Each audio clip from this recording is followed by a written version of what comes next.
अरे बारह बरिस भइल न लालाना 12 बरस बीत गई लेकिन एको गो ललना न भइल। अरे 12 बरिस बीतल भइल न लालाना अतान मर गौआ जवार हो कहीं के बझिया हमके पुकारे कहीं के बझिया हमके पुकारे भरतन गोदी या हमार हो माई भरतन गोदी या हमार हो। 12 बरिस बीतल भइल न लालाना ताना मारे गौआ जवार हो कहीं के बझिया हमके पुकारे कहीं के बझिया हमके पुकारे भरतन गोदी या हमार हो माई भरतन गोदी या हमार हो।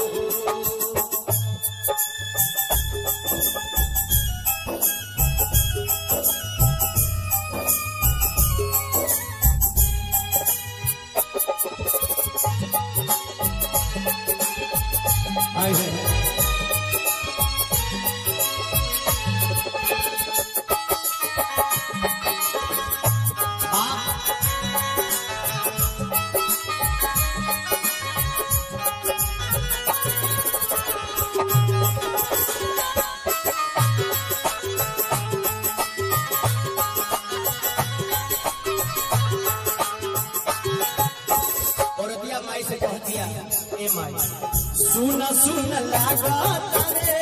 हमरो यगनमा कहिया ले पूरा करबो हमरो सपनामा।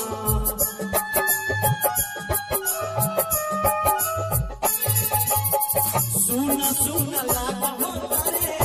हमरो यगनमा कहिया ले पूरा करबो हमरो सपनामा। कबनो मैया करो ए मोरी मैया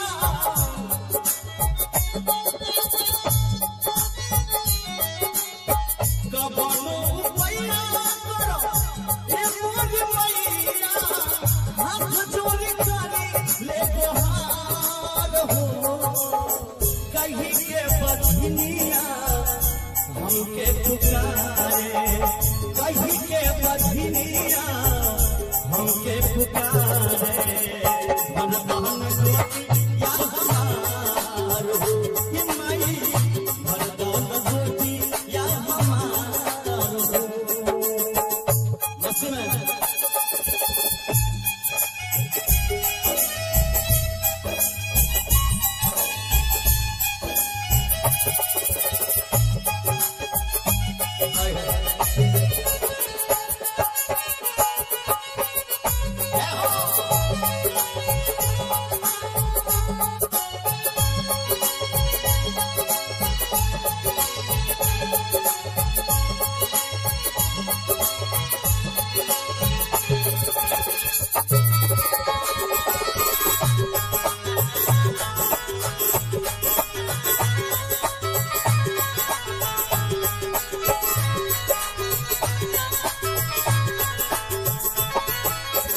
हर साल बरत माई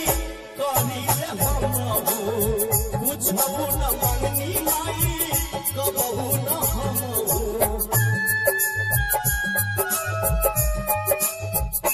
माई हर साल बरत माई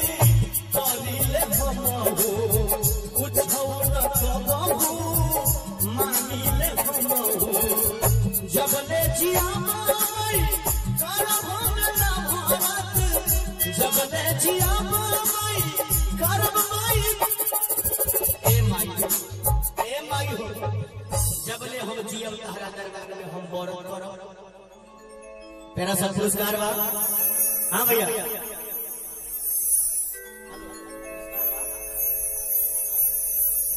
जय हो लालगंज साहब जे जिनकर मशहूर चाय दुकान से प्रचलित है वही गाना पर खुशबू का 100 टका हमरा कलाकारक लेल हौसला अफजाई केलक परशुराम निवासी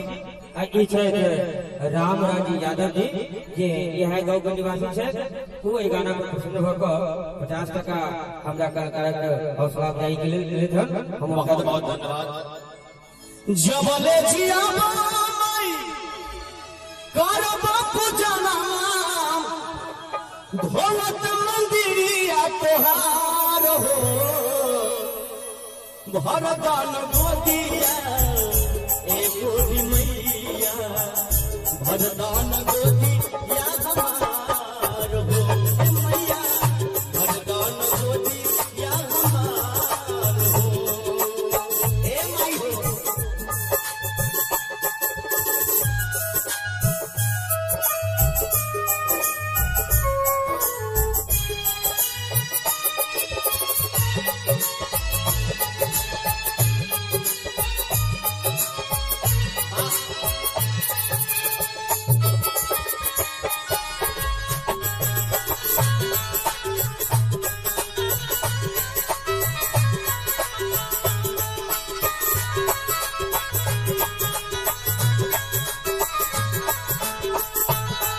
सासू नजरों से मारो तारी ताना देख के नजर हमसे फेरता जमाना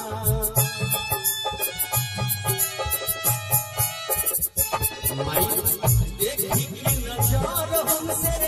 फेरता जमाना सासू ननद हमसे मारो तारी ताना और जी करेले शंभू